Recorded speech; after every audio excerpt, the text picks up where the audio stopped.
Milton is typically cited by literary historians as one of the first major English poets to praise in verse the institution of marriage. And in this respect, he seems to have followed Spenser, Edmund Spenser, whose Faerie Queene is in large part a tribute to the sacrament of marriage. Although, interestingly, the Faerie Queene, the great Spenserian poem, never actually manages to feature a marriage between two human beings. The only marriage that actually appears there is a marriage between two rivers.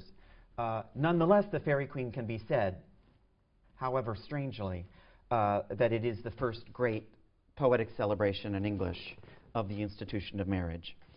And this was important to Milton. And one of the big set-piece speeches in Paradise Lost, and you may remember it if you've read that poem, is the hymn that begins, "Hail, wedded love." And Milton is adamant throughout the epic in his insistent imagining Adam and Eve quite specifically as a married couple. And a married couple, and this is important to Milton, a married couple with an active sex life. They're a couple whose marital blessing has been granted by none other than God himself. Now, the treatises that Milton wrote on the rights of divorce in the 1640s are also extravagantly pro-marriage. A happy marriage for Milton was founded on a couple's like-minded opinions and values, their ability to converse with one another. And so this is why the notion of the divorce for reasons of incompatibility is so important to Milton, because compatibility in marriage is the very essence of marriage. I can only imagine, though, at this point in the semester, what will become Milton's eventual championing of marriage is pretty hard to imagine. In part because we're just devoting our second class to a literary work given almost entirely to the virtue of chastity. And there's every indication that, I mentioned this before, of course, there's every indication that Milton, a lot of these early works bespeak something like a serious interest in the ideal of a lifelong state of chastity. And chastity is not only an obsessive topic in the early poems for Milton, or in the published treatise that we looked at last time, the Apology for Smectymnuus. It's also a subject in the reading that we can find in the reading journal that Milton kept for the better part of his life. So the text into which any early modern 17th century writer would jot his or her thoughts into, his reading notes, was always called a commonplace book. And Milton, like so many of his contemporaries, kept a commonplace book. And as you can imagine, he kept it, for the most part, in Latin. And actually, we have Milton's commonplace book, his reading notes. And you can find it all in English translation in Volume 1 of the complete prose works of John Milton. It's in the CCL collection. Now, one of the entries in Milton's commonplace book that touches on the subject of chastity strikes me as a particularly charged one for its terrifying image of violence. And I've never really known what to do with this. And I think that the entry can be seen as in some way helpful for our understanding of this poem, The Mask. So this is what we know. Sometime in the year 1639, Milton read a history book entitled The General Chronicle of England, in which there was a discussion in its treatise on medieval England, a discussion of a brutal Danish invasion in the 9th century of a Catholic convent in the English city of Coldingham. And so Milton jots down the historical detail from this account that seems to have caught his attention. And this is what he notes as particularly memorable. The nun Ebba cut off her nose and lips and urged the other sisters, the other nuns in the convent, to do the same thing, so that frustrated in this way, the Danes would make no attempt against their virtue. It's the violence of this horrible act of self-sacrifice, tragic act of self-sacrifice, an act of self-sacrifice intended, obviously, to preserve the state of virginity that grabs our attention and presumably grabbed Milton's. In order to avoid the violation of their virginity at the hands of the brutal Danish brigands, Ebba leads a convent full of nuns to disfigure themselves, severing nose and lip. As you can imagine, there's no historical evidence that anything like this took place, and it actually seems to be something of an urban legend among medieval writers recounting early Christian convents. This same story about the nuns' disseveration of their nose and their lips seems to have been told about just all of the early Christian nunneries. A strange cultural fantasy manifesting itself in some way. But nonetheless, Milton includes this in his commonplace entry. No commentary, no observation, no interpretation of it.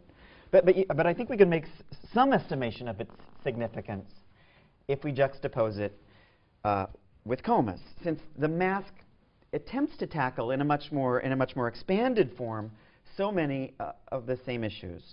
Comus is an elaborate meditation not simply on chastity, but also on the threat of rape.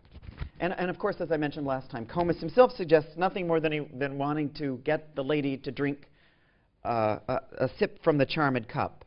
But it's clear from his language that the subtext, at least behind his seduction, involves in some way at least an intimation of the lady's sexual submission.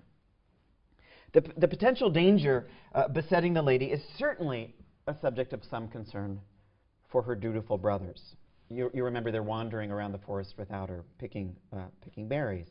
The younger brother, the second brother, is most concerned about his sister's safety. So I want you to look at this passage. This is line 398 of Comus, page 99 in the Hughes. So the second brother says that the lady is an open target out there for an assault. You may as well spread out the unsunned heaps of miser's treasure by an outlaw's den, and tell me it is safe, as bid me hope danger will wink on opportunity, will not allow itself to see opportunity and let a single helpless maiden pass uninjured in this wild surrounding waste. So notice first here that the younger brother compares his sister's virginity to a miser's treasure. And in this particularly odd image, you have something like a veiled accusation, and it's not unlike Comus's accusation that the lady is hoarding her God-given treasure of her chastity. And with all of the resonances of the parable of the talents that we see in Comus's similar language. But you also notice the sense of limitation and the vulnerability associated with the physical state of virginity here. As wonderful as the lady's chastity might be, it's certainly not going to protect her from the dangers lurking in this wild surrounding waste. And if anything, her chastity will only attract such injuries. As we saw in the last lecture, the elder brother holds an entirely different theory of chastity, and of course it's a lot more optimistic. He believes that a virgin like the lady is secure or safe from the violent attacks imagined by his younger brother. So look at line 423 of Comus, where the elder brother explains that the chaste lady can actually travel anywhere she pleases, utterly unafraid. She may trace huge forests. I mean, both of these positions are voiced with such magnificently hyperbolic rhetoric. She may trace huge forests and unharbored heaths, infamous hills and sandy perilous wilds, where through the sacred rays of chastity no savage, fierce bandit or mountaineer will dare to soil her virgin purity. He dismisses his brother's entirely practical argument because for him chastity is a lot more than a simple exercise of sexual abstinence. It's a positive force, and it exerts an actual and somehow palpable, discernible force in the world. The sacred rays of chastity are going to be emanating from the chaste maiden and protecting her like some magical force field, and actually will keep her safe from the physical assaults of a savage bandit or a mountaineer. Now, this is just a thought exercise. But were the elder brother to read the General Chronicle of England that Milton had read in 1639, I am assuming he would have found incoherent the story that had so interested Milton, the story about Saint Ebba, the nun, who was driven to such terrible lengths to protect herself and her fellow sisters in the nunnery from attack. For the elder brother, Ebba's bodily purity should itself exude a sufficiently powerful strength that the terrible Danes would be repelled by the sacred rays of her chastity. So you get something like a conflict developing in Milton's Masque. A tension between the extravagant virginal idealism of the elder brother and what I have to concede is the much more practical sense of virginity's limitations voiced by the second brother. And so Milton is actually staging a debate between these two positions, enacted on the stage in 1634 by a 9 and an 11-year-old boy, I'll remind you.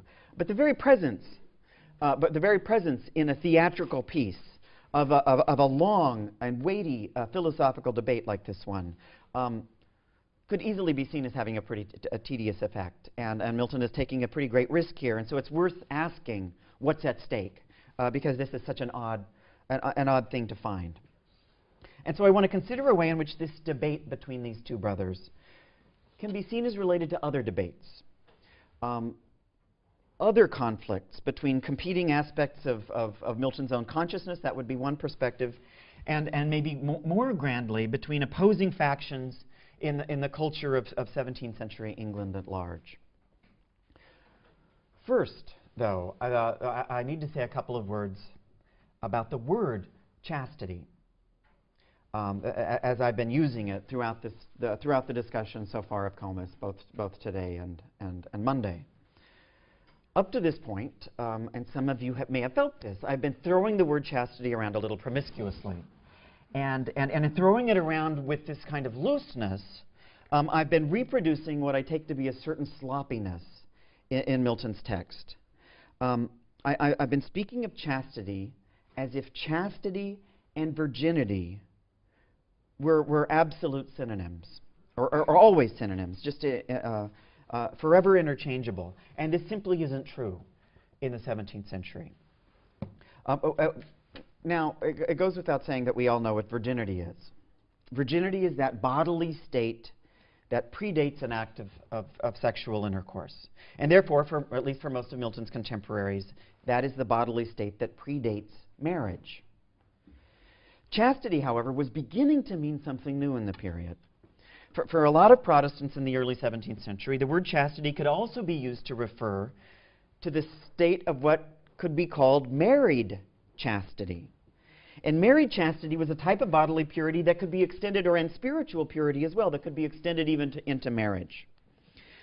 This is sort of the theory. If a couple practiced temperate, moderate, and more or less dispassionate acts of sexual intercourse, they could be said to remain chaste.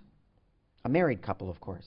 They could keep for themselves the prestigious title of chaste, even though they were obviously performing an act that almost anyone in an earlier period would assume disqualified them from being called chaste.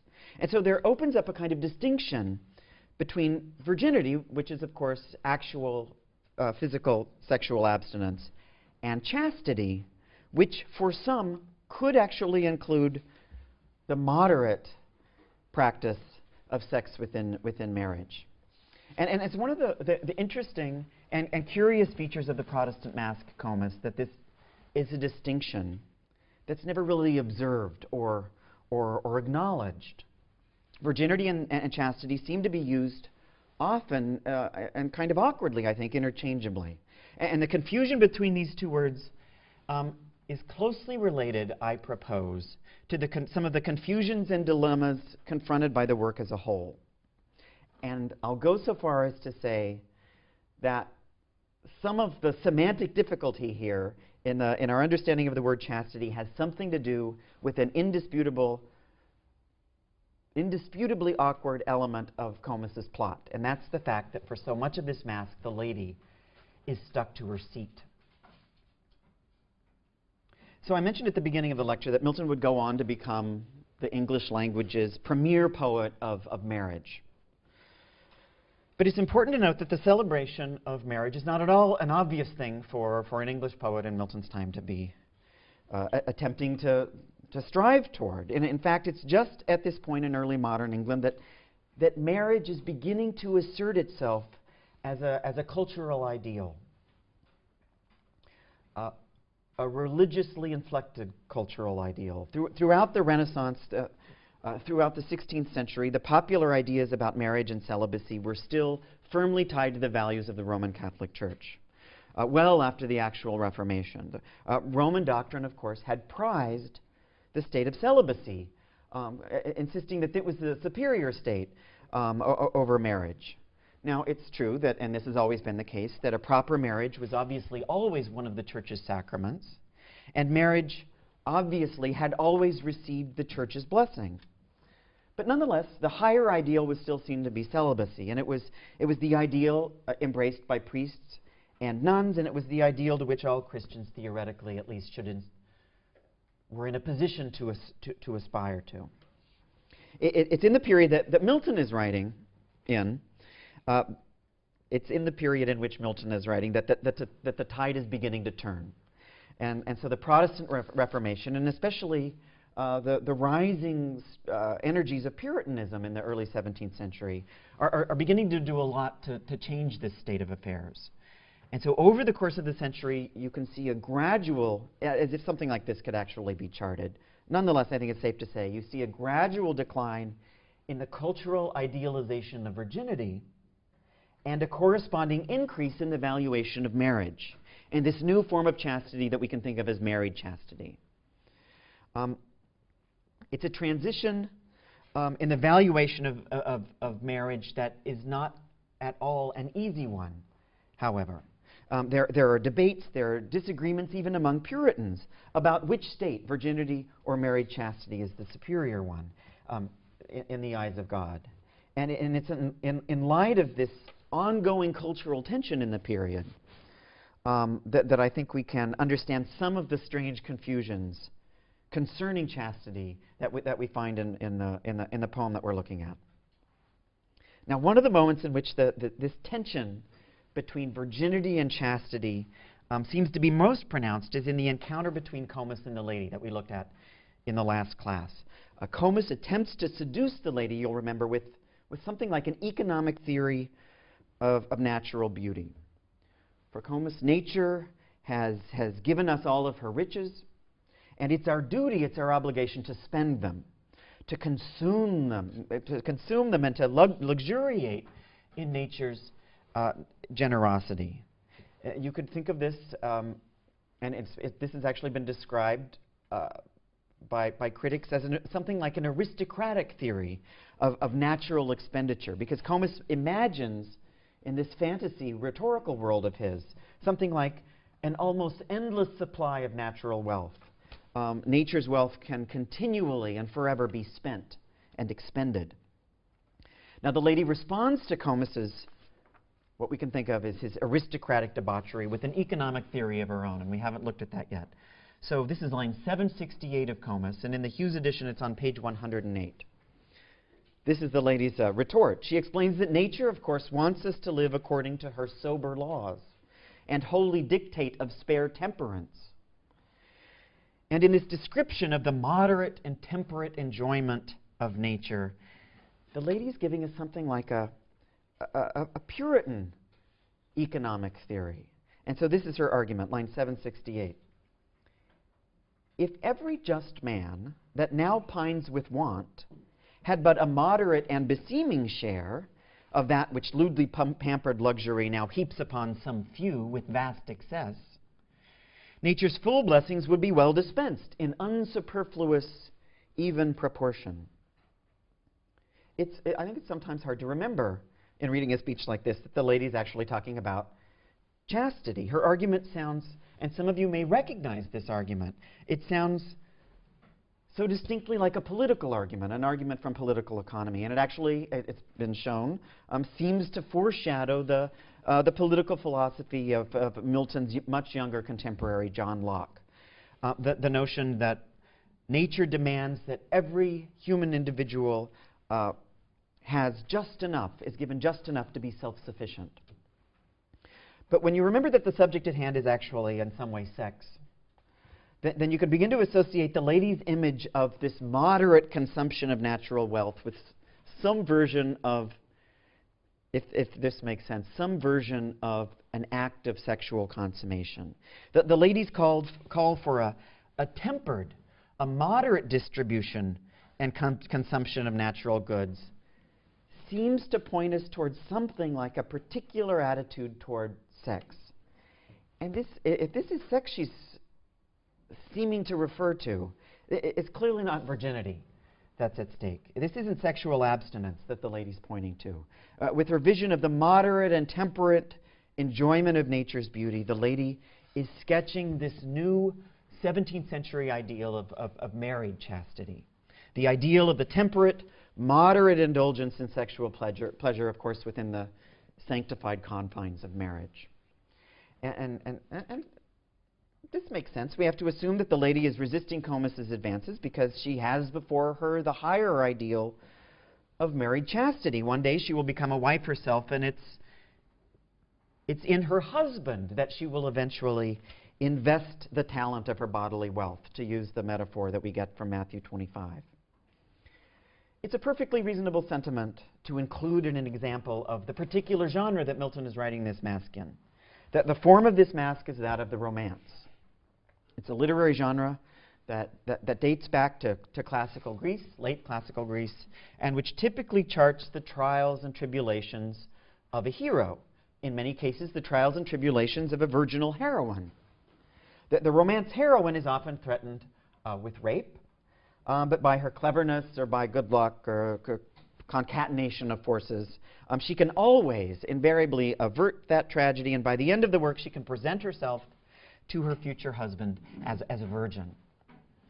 And this last twist is, without question, the central element of the conventional romance plot. And this remains a central element in the Harlequin romances, for example, that are still, I think, consumed so voraciously even today.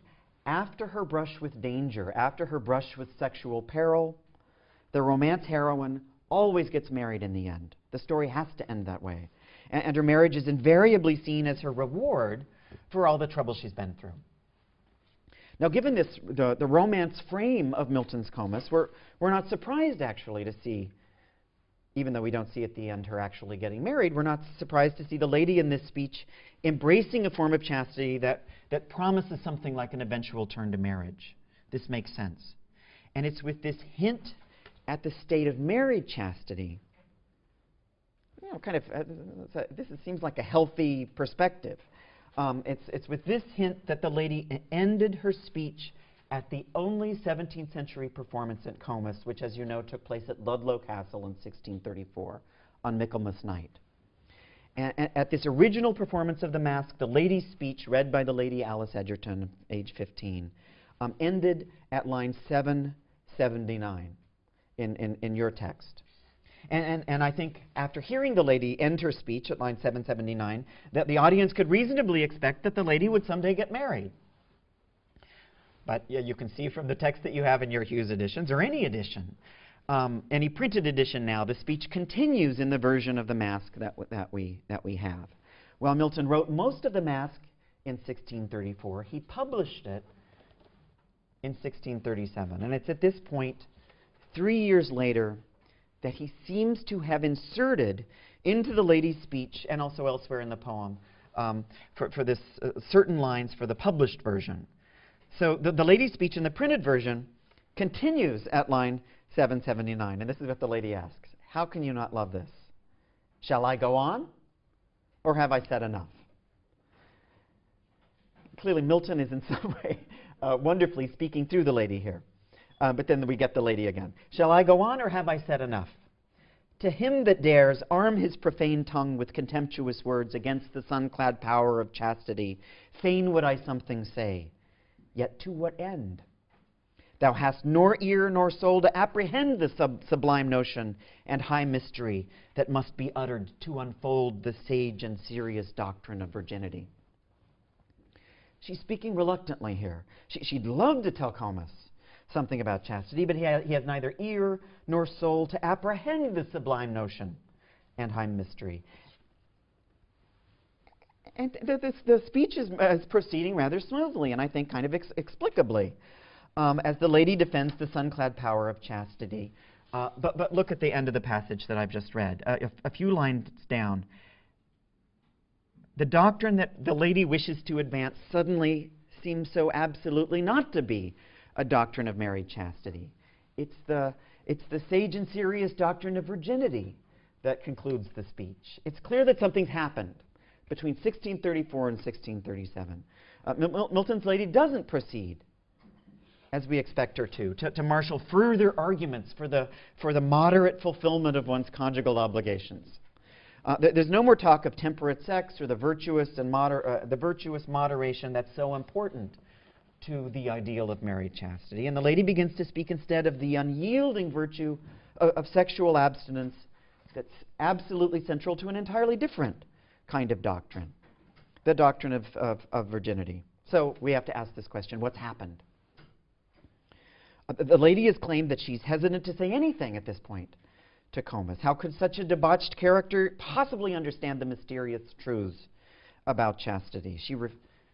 Interestingly, she refuses to unfold for her audience the sage and serious doctrine of divinity, of virginity.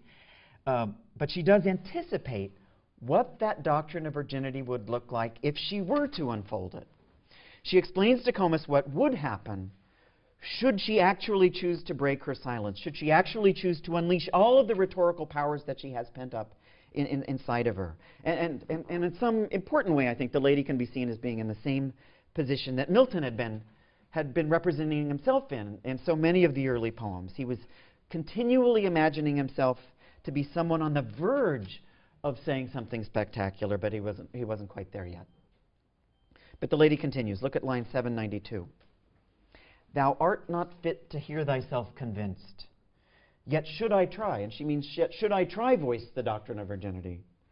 The uncontrolled worth of this pure cause would kindle my rapt spirits to such a flame of sacred vehemence that dumb things would be moved to sympathize, and the brute earth would lend her nerves and shake, till all thy magic structures reared so high were shattered into heaps o'er thy false head.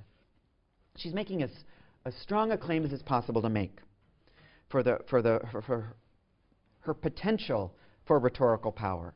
She implies that she's the equal to any of the great poetic heroes that Milton so admires. As a virginal orator, should she choose to unleash her powers, she would have the power of an Orpheus, moving dumb things to sympathize. Orpheus being one of Milton's most prized mythological figures of the powerful poet. She'd have the strength of a Samson, the biblical hero, who could shatter huge structures over the heads of his enemies. She has way more power than she needs, it would seem, to destroy a petty little magus like Comus.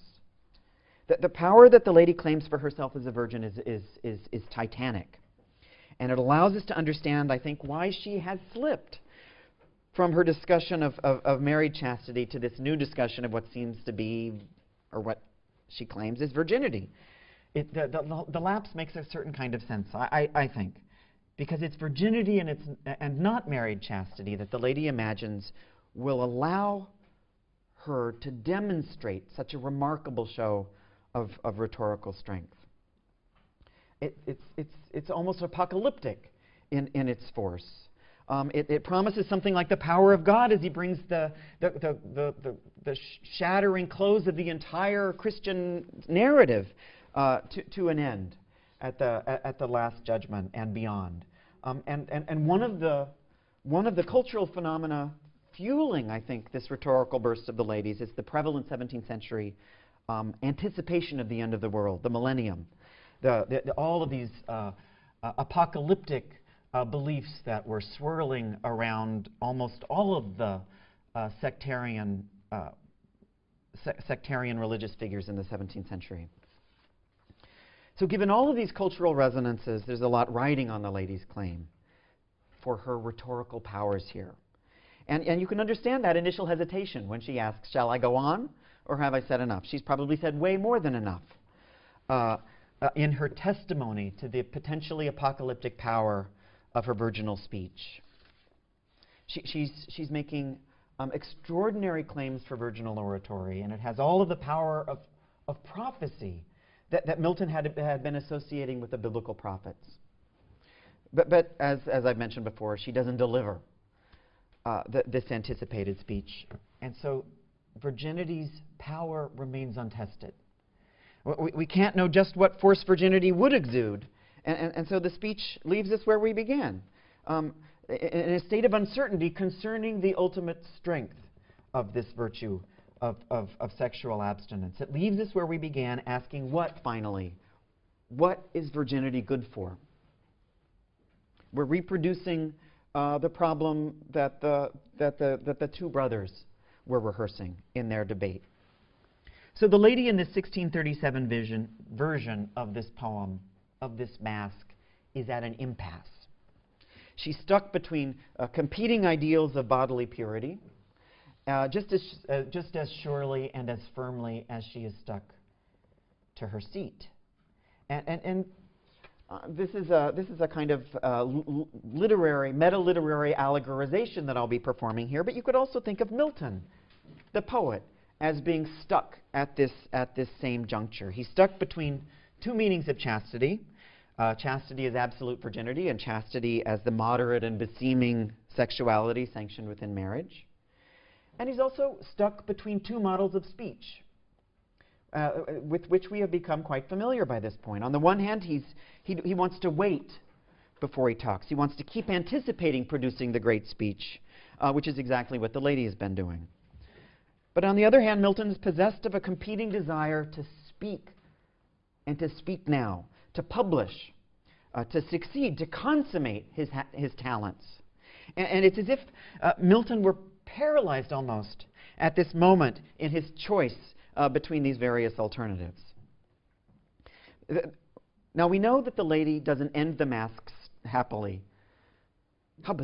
Imagine how what it would be like if this were the case. She doesn't end the masque stuck to Comus's chair. And it's important to figure out exactly how the lady gets unstuck. And so that's what we're going to look at now. This is you remember there's first the bungled attempt by the two brothers to release her. They forget to reverse Comus's wand when they rush into his lair. That didn't pan out. They had even obtained, with the help of the attendant spirit, the magical herb hemony, with all of its Homeric associations. But this, too, seemed inadequate to the task of rescuing their sister. The lady is only rescued once the attendant spirit calls on the nymph Sabrina, the genius loci, the natural spirit of the Severn stream, which is the river that separates England from Wales. And Milton uses for his source for the character Sabrina another character named Sabrina from Spenser's The Faerie Queene. There's a wonderful work of literary criticism, I mentioned it last time, on Milton's indebtedness to Spenser in the book by John Guillory called Poetic Authority. I urge you to look at it if you're interested. The fact that Sabrina, this little character here, has her origin in Spenser is important. Spenser's the great early Christian poet in English of holy matrimony. And according to Guillory's brilliant argument, he has the power to counteract, Spenser does, the magical effect that Shakespeare wields through the character of Comus. The lady had claimed for herself a remarkable set of powers, but she wasn't yet ready to use them. She was paralyzed in speech just as she was prevented from even moving. And it was almost as if Sabrina's ascent from the Severn stream to assist the lady in her time of need suggests Spenser's arrival from the realm of English literature to assist the young poet John Milton. Edmund Spenser arises to help Milton overcome the paralyzing effect of the Comus-like power of Shakespeare. Let's see if this makes any sense. Look at line 852 of Comus. This is page 110 in the Hughes. The attendant spirit explains that Sabrina is in possession of precious vialed liquors that have the capacity to heal. So at line 852, Sabrina can unlock the clasping charm and thaw the numbing spell if she be right invoked in warbled song. For maidenhood she loves, and will be swift to aid a virgin such as was herself in hard besetting need. This will I try, and add the power of some adjuring verse. The power of verse has everything to do with the power wielded by Sabrina to save the lady from her paralysis. if right invoked in warbled song, Sabrina can actually be called down for assistance, and it's just this, or called up for assistance, and it's just this interest in the right, the proper form of warbled song that's so important here. She represents a power that might enable Milton to warble a right or proper song. She represents a power that might enable Milton perhaps someday actually to fulfill, to consummate his much anticipated poetic promise. But how does she do that? Look at line 910. This is page 111 in the Hughes. Sabrina says to the lady, she rises from the water, "Brightest lady, look on me. Thus I sprinkle on thy breast drops that from my fountain pure I have kept of precious cure. Thrice upon thy finger's tip, thrice upon thy rubied lip. Next this marble venomed seat, smeared with gums of glutinous heat, I touch with chaste palms, moist and cold." Now, if this is a scene, as it's been argued, of Sabrina's baptism of the lady, it's a curious baptism indeed. We might think that Sabrina's chaste palms, moist and cold, would only make more frigid and more frozen the body of the lady. But in fact, it's just the opposite that happens. Think of the delicate, really beautiful sensuality here in Sabrina's speech. I don't think we were expecting this. She evokes the beauty of the lady's rubied lip. How inappropriate. The eroticization of the lady's beauty has, up to this point, come exclusively from Comus. And in touching the lady's finger's tip, it's as if Sabrina were awakening the first time the lady's sense of touch. Now, the lady, we know, has an exquisite and powerful sense of hearing. She's a poet, and she has an impeccable ear. But this fiercely virginal lady has not, up to this point, even begun to develop her other sensory realms. And when Sabrina touches the surprisingly sensual rubied lip of the lady, she's in essence baptizing, I think, and sanctioning the erotic drives that the lady has been so fiercely repressing. She baptizes the entire domain of non-auditory sensual experience that the lady so forcefully avoids. And you can think of Sabrina as she touches so gently the lady. This is this is to use the wonderful phrase that John Guillory used, actually in this very room when I took the Milton lecture as an undergraduate. That's what Sabrina is doing is, and this dates John Guillory. This is a very 70s phrase, but Sabrina is activating the lady's erogenous zones. And there's something to that. With this magical touching of the lady with her precious liquor, Sabrina saves the lady from her paralysis. And Milton's stage directions just say it all. It's very simple. The lady just rises out of her seat. I don't want to suggest that Sabrina's work is purely erotic here. There's a lot more than sex implied in this redemptive touching. In touching the lady's rubied lip, she's also, I think, releasing the lady's hesitation to speak. After Comus's masterful seduction, replete with all of its allusions to the parable of the talents from Matthew 25, the lady, you'll remember, had been so hesitant to speak. "I had not thought to have unlocked my lips in this unhallowed air." And when she does unlock her lips, ever so slightly, when she does unlock her lips, she does so only to anticipate the effect that her speeches would have if she were to unlock them even more. Everything is entirely conditional and future-oriented. Sabrina's touching of the lady's lip seems to unlock, perhaps permanently, the rhetorical hesitation that has paralyzed the lady, and the lady is liberated. Of course, we have no evidence of the lady's rhetorical liberation. There's no further speech on her part, but it's an important action, I think, nonetheless. The touching of the lady's lip, touches us in other ways as well, though, at least in this lecture, because we remember that unfortunate, that horrifying image of the lip that Milton had noted in the Commonplace book. St. Ebba had not only severed her nose, she had also severed her lip. And I think it's worth thinking about, at least for a moment, of the oddity of this terrible act of self-mutilation. The superfluous action suggests that there was something more at stake, perhaps, than St. Ebba's attempt to ward off sexual assault. To disfigure the mouth, this is how I would interpret it, to disfigure the mouth has a primary effect in rendering one at least temporarily speechless. And I think there's a connection here between the image from the Commonplace Book and the treatment in Milton's Masque of this strangely conjoined phenomenon of virginity and speechlessness. In the little scene from the early English history that Milton had selected from his reading, you have an image of silencing, of a horrifying and unredeemable speechlessness that is so closely connected to virginity. And it would seem to be the terrible fate of St. Ebba, to die both speechless and virginal, that Milton is struggling to avoid here.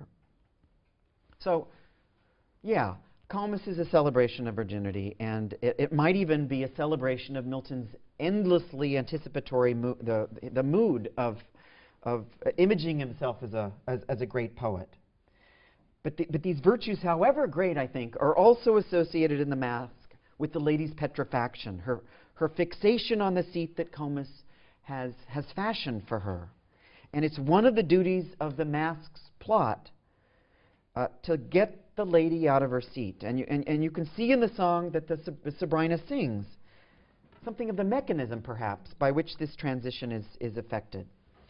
Look at line 897. We're almost done here.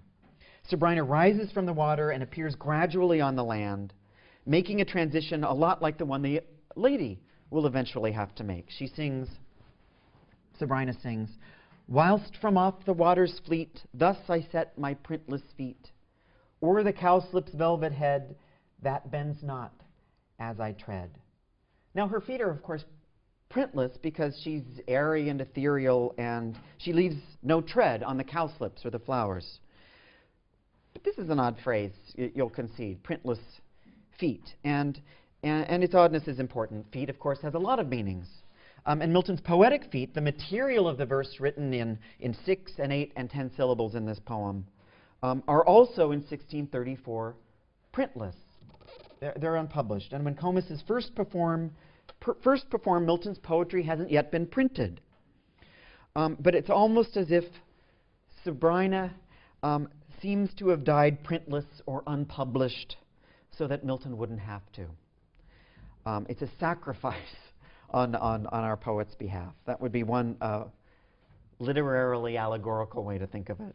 Now, as I noted earlier, there's a difference between the two existing texts of Milton's Comus. There's the performance version of 1634 and the printed version of 37.